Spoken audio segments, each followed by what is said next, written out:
ঈশ্বর যখন আমাদের জীবনে দুঃখ দিয়েছেন তখন সেই দুঃখগুলোকে সহ্য করার মতো শক্তিও দিয়েছেন। বন্ধুরা, এই অসাধারণ প্রসঙ্গটাকে কেন্দ্র করে আজকে আমি আপনাদের একটি ছোট্ট মেয়ে রিমির সুন্দর একটি গল্প শোনাবো। চ্যানেলে নতুন হলে সাবস্ক্রাইব করতে ভুলবেন না এবং অবশ্যই গল্পটি ভালো লাগলে একটা লাইক আশা করব। তপনবাবুর মেয়ে রিমি। রিমির বয়স বর্তমানে মাত্র 6 বছর। বর্তমানে সে আর এই পৃথিবীতে নেই। এই ঘটনাটা প্রায় রিমির যখন 5 বছর বয়স ছিল তখনকার ঘটনা। রিমি ক্লাস 2তে পড়তো। রিমিকে দেখতে ভারী মিষ্টি। রিমির স্কুলের প্রত্যেকটি টিচারও রিমিকে খুবই স্নেহ করতেন। ছোট্ট বাচ্চা মেয়েটি পড়াশোনাতেও বেশ তুখোড় ছিল। যেমন তার রূপ সেরকমই ছিল তার গুণ। এত ছোট বয়স থেকেই রিমি বাড়ির সবাইকে একেবারে আনন্দে মাতিয়ে রাখত। তার যখন জন্ম হয়েছিল সেই সময়তেই তার মা মারা যায়। ছোট থেকেই বাবার অত্যন্ত আদরের একটি মেয়ে ছিল রিমি। তার বাবা যেরকম রিমিকে ভালোবাসতেন, রিমিও সেরকমই তার বাবাকে খুব ভালোবাসত। রিমির বাবা তপনবাবু নিজের একমাত্র আদরের মেয়ে রিমি ছাড়া আর কিচ্ছু বুঝতেন না। আবার রিমিও তো তার বাবা ছাড়া কিছু বুঝতো না। সর্বক্ষণ শুধুমাত্র রিমি রিমি করে যেতেন তিনি, আর রিমি সর্বক্ষণ বাবা বাবা করে যেত।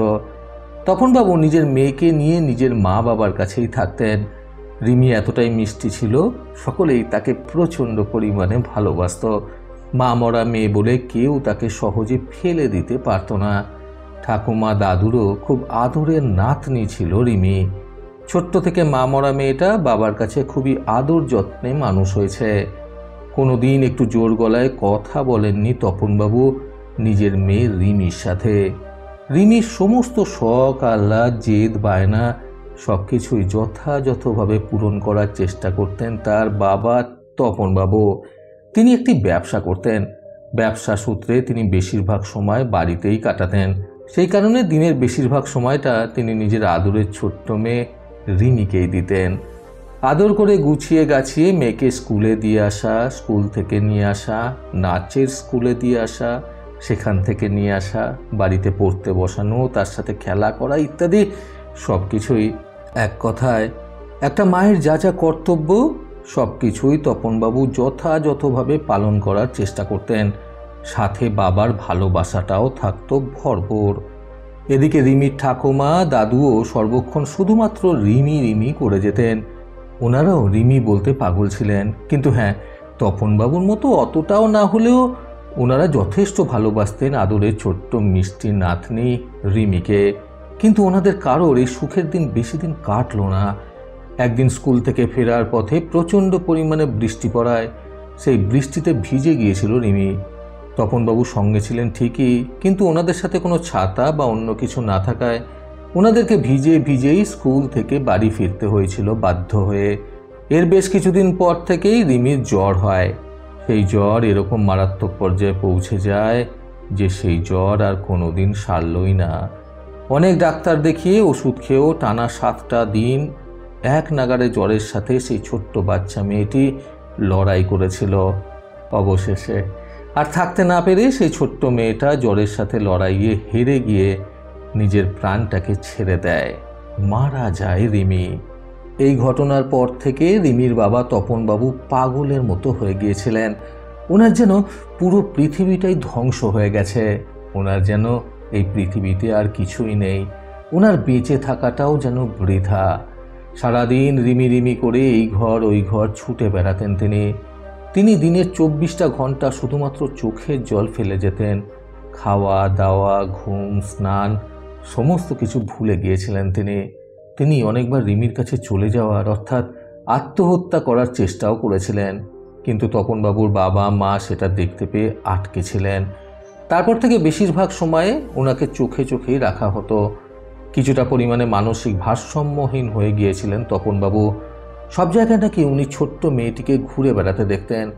ওনার মনে হতো সারা ঘরে নাকি রিমি খেলে বেড়াচ্ছে এবং তপনবাবুকে ডাকছে বাবা বাবা করে।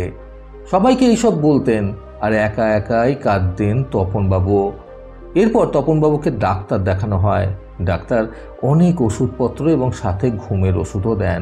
সেই ঘুমের ওষুধ খেয়ে একদিন রাত্রিবেলায় নিজের ঘরে ঘুমিয়ে আছেন তপনবাবু। মাঝরাত্রের দিকে হঠাৎ তিনি স্বপ্নে দেখলেন একটা খুব উজ্জ্বল জায়গা। দেখে মনে হলো সেটা পরীদের দেশ, কারণ সেখানে ছোট্ট ছোট্ট অনেক পরীরা ঘুরে বেড়াচ্ছে।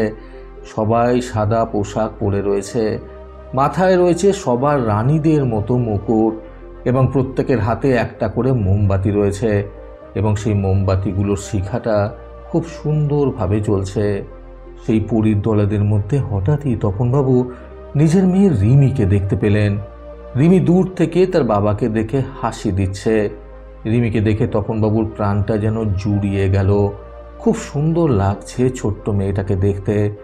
রিমি কিছুটা কাছে আসতেই তপনবাবু দেখলেন রিমিও সেই পরীগুলোর মতোই পোশাক পরে রয়েছে, তার মাথাতেও একটা সুন্দর রানীর মুকুট।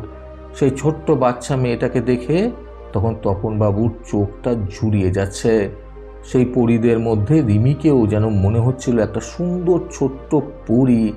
কিন্তু খুবই আশ্চর্যজনক ব্যাপার, রিমির হাতে একটি মোমবাতি ছিল ঠিকই, কিন্তু সেই মোমবাতিটা জ্বলছিল না।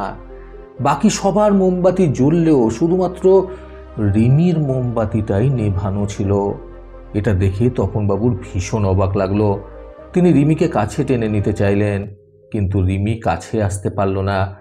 কারণ জানতে চাওয়ায় রিমি বলল, বাবা, এখন আমি তোমার থেকে অনেক দূরে চলে গেছি, এখন তুমি আর আমাকে কাছে পাবে না। তপনবাবু তখন কাঁদতে কাঁদতে রিমিকে জিজ্ঞাসা করলেন, কিন্তু মা, আমাকে একটা কথা বলতো, তোর হাতের এই মোমবাতিটা আর বাকি সবার মতো জ্বলছে না কেন?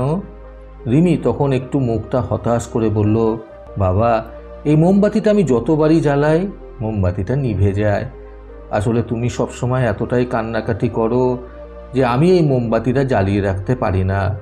তোমার এতটা কান্নাকাটি করার জন্য আমার এই মোমবাতিটা নিভে যায় বাবা, আমি চাইলেও জ্বালাতে পারি না এটা।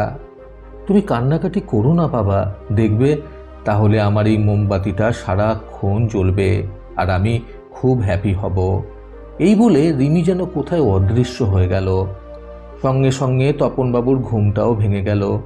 ঘুম থেকে উঠে বিছানার ওপর বসে তিনি স্বপ্নে দেখা সমস্ত কিছু বারবার মনে করতে লাগলেন, এবং তিনি এটা খুব সহজেই বুঝতে পারলেন যে ওনার এত কান্নাকাটি করার জন্য ছোট্ট বাচ্চা মেয়ে রিমি যেখানেই থাকুক না কেন ও মোটেও আনন্দে থাকতে পারছে না, কারণ ও সবসময় ওর বাবাকে হাসি মুখে দেখতে চায়।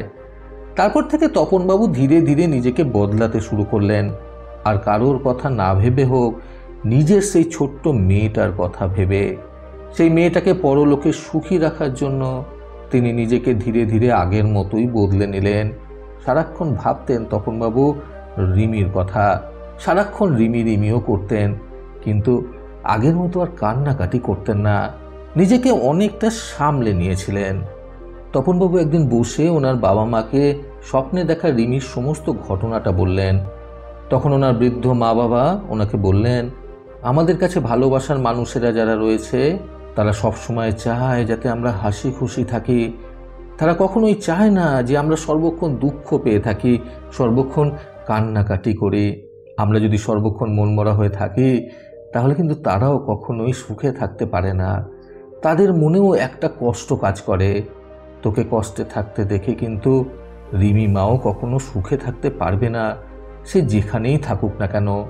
ওকে সুখী করতে হলে, ওকে সবসময় ভালো রাখতে হলে তোকে নিজেকে ভালো রাখতে হবে, নিজেকে সবসময় হাসি খুশি রাখতে হবে। তাহলেই ও যেখানেই থাকুক সেখান থেকে তোকে দেখে নিজেও হাসি খুশি থাকতে পারবে। আর একটা কথা কি জানিস তো বাবু, ঈশ্বর যখন আমাদের বড় বড় কষ্ট দিয়ে থাকেন তখন সেই কষ্টগুলো সহ্য করার মতো ক্ষমতাও দিয়ে থাকেন। আমাদের করণীয় শুধুমাত্র নিজেদের মধ্য থেকে সেই ক্ষমতাগুলোকে বার করে আনা, বা নিজেদের মধ্যে থাকা সেই শক্তিগুলোকে জাগ্রত করা। আমাদের প্রত্যেকের নিজেদের সাথে ন্যায় করা উচিত, দুঃখকে পিছনে সরিয়ে রেখে সামনে এগিয়ে গিয়ে। কথা শোনার পর তপনবাবু কান্নাকাটি তো আর করেননি ঠিকই, কিন্তু কিছুটা হতাশ হয়ে উত্তরে বললেন, আমি বুঝে গেছি মা, এরপর থেকে আর এরকম ভুল আমার দ্বারা হবে না। আমার ছোট্ট মাটা যেখানেই থাকুক না কেন ও আমাকে সবসময় হাসি খুশি দেখতে পারবে, আর আমার এই হাসি খুশি থাকাটা শুধুমাত্র সেই ছোট্ট মেয়েটাকে হাসি খুশি রাখার জন্যই। বন্ধুরা, দুঃখ সহ্য করার ক্ষমতা বাড়িয়ে তুলতে আজকের এই সুন্দর গল্প থেকে শিক্ষণীয় 3টি কথা সর্বদা মনে রাখুন। প্রথমত, আমাদের ভালোবাসার মানুষগুলোকে সুখে শান্তিতে হাসি খুশি রাখার জন্য সর্বপ্রথম আমাদের নিজেদেরকে হাসি খুশি রাখাটা খুবই গুরুত্বপূর্ণ। দ্বিতীয়ত, দুঃখ কষ্ট বেদনাগুলোকে দূরে সরিয়ে রেখে হাসি মুখে আনন্দের সঙ্গে সামনের দিকে এগিয়ে যাওয়া মানে জীবনের প্রতি ন্যায় বিচার করা, এবং এইটা আমাদের প্রত্যেকের করা উচিত। তৃতীয়ত, ঈশ্বর যখন জীবন দান করেছেন, জীবনে কষ্ট আসবেই, কিন্তু এটাও মাথায় রাখতে হবে যে কষ্ট যত বড়ই হোক না কেন, সেগুলোকে সহ্য করার ক্ষমতাটাও কিন্তু ততটাই বেশি প্রদান করেছেন ঈশ্বর আমাদের মধ্যে। আমাদের শুধুমাত্র সেই ক্ষমতাগুলোকে খুঁজে বার করে নিতে হবে। প্রতিবারের মতো আবারও বলবো, এই পৃথিবী তাদেরকেই সম্মান দেয় যারা ইউনিক কিছু করার ক্ষমতা রাখে। সকলে সুস্থ এবং সুন্দর জীবন কামনায় প্রকৃত জীবন থেকে আমি সন্তু চক্রবর্তী আবার আসবো আগামীকাল নতুন সুন্দর শিক্ষণীয় একটি ছোট গল্পের সাথে। ভালো শুনুন, ভালো থাকুন।